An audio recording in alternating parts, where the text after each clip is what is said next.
So I got ninth place at Let's Make Big Moves 2024. Very excited about that. This was a huge confidence boost for me. I haven't competed in over 3 months, and the fact that I did this well was quite impressive. So I want to go over my run, my overall thoughts, and my experience at the event. So I started pools on Saturday. I had the first pool. It was 12 o'clock, I believe, and everything was best of five. I like that. I like best of five formats. Makes a lot of sense. People can adapt, change, do better. There was a lot of good game fives overall at the event, so that was really nice. So my first match was against Menchu, a Dr. Mario player.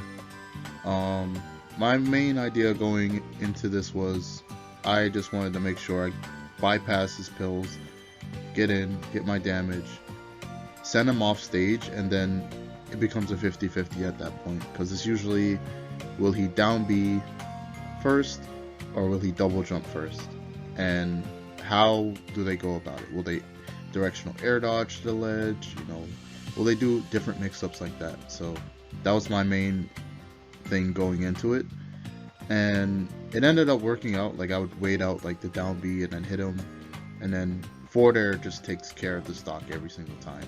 If you could get a forward air on him at like a mid percent or even a high percent, he's pretty much done at that point. So that ended up working out. I got a good 3-0 there. My next opponent was Panther MK. Now this guy is a Fox player from Canada, but he started with Incineroar, which was very interesting. I think he thought that because Pac-Man players like the shield a lot, they could probably get a lot of grabs going. So the Incineroar was a good pick. I managed to clutch it out games 1 and 2, and then he switched to Fox, and Fox being one of my weaker matchups,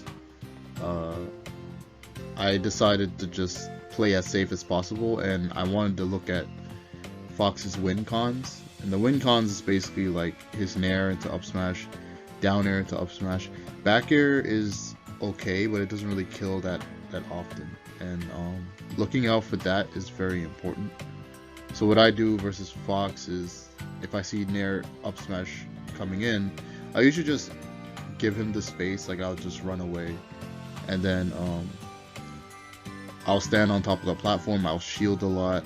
Like, there was a lot of points in the match where it's like I was at 140%, and he can only grab me and throw me off stage, and then I would just like play the ledge game. How do you get off ledge, But I was able to guess correctly on a lot of the reads that he had, and then I clutched it out. My final match, which I believe, yeah, it was on stream. It was versus J-Jaw, Kirby player, best Kirby in Ultimate, I believe. And the matchup is pretty good, favorable for Pac-Man. Like, I was able to just wall him out. He can neutral B the hydrant and then spit it back out as like a star hitbox.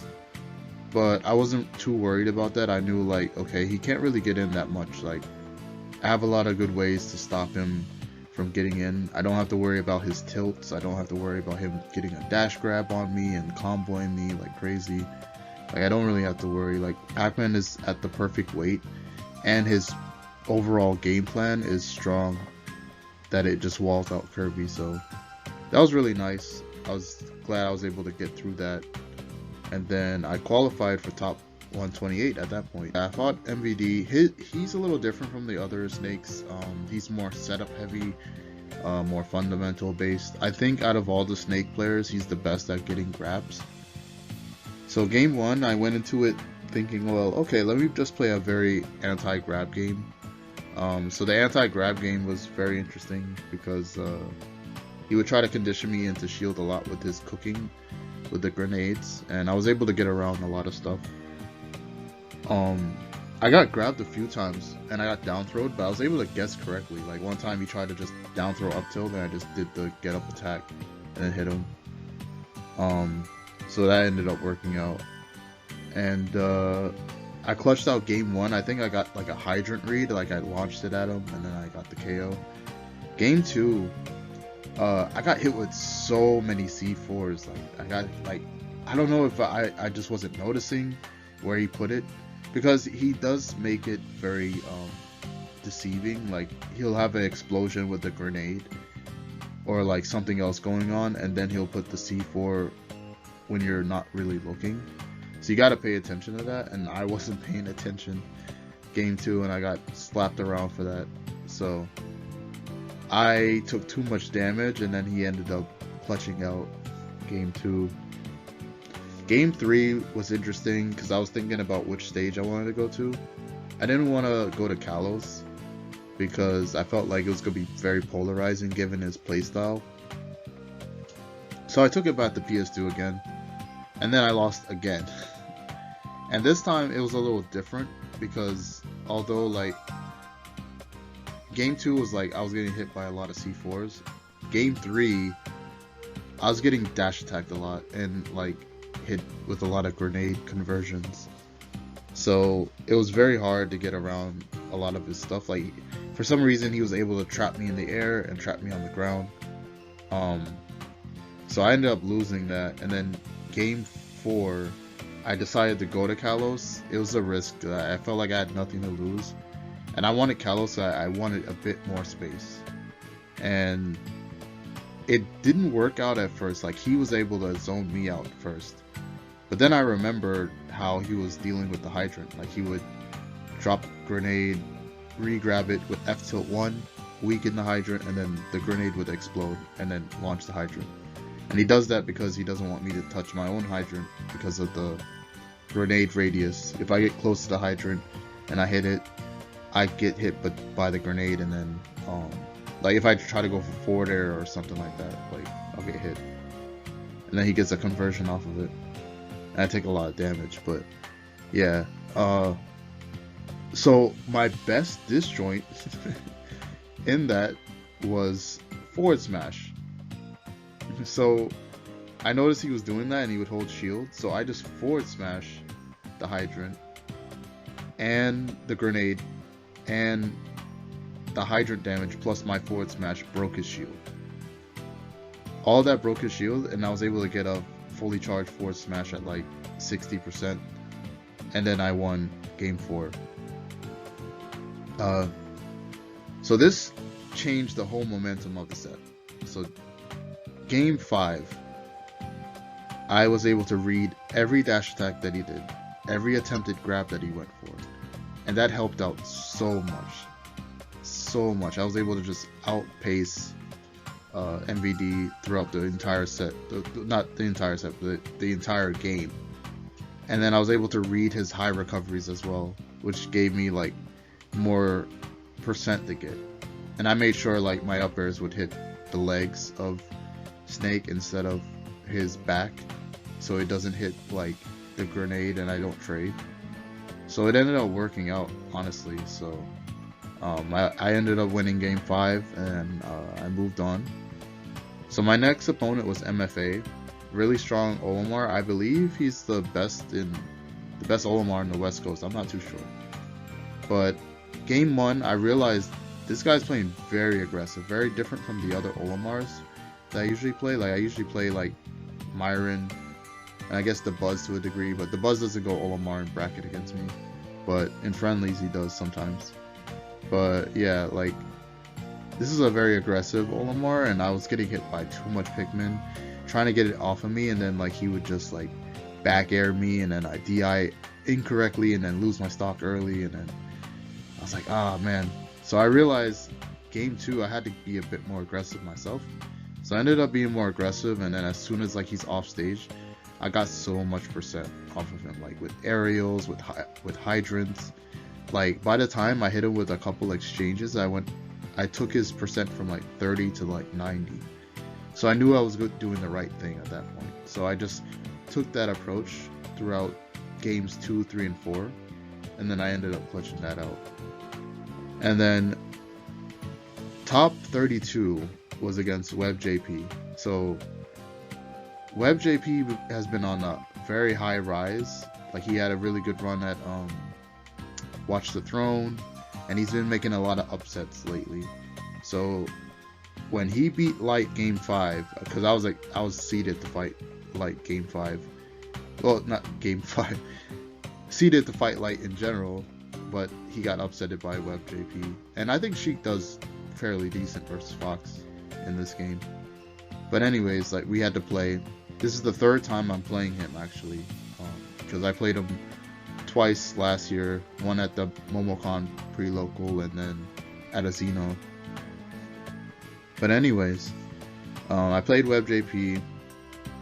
I felt like he was gonna play a bit more campy this time. I felt like it was just, he knew how to get the most out of his hits, even though she can't get a lot of hits on Pac-Man because she struggles to get rid of Hydrant, and she's very frail herself.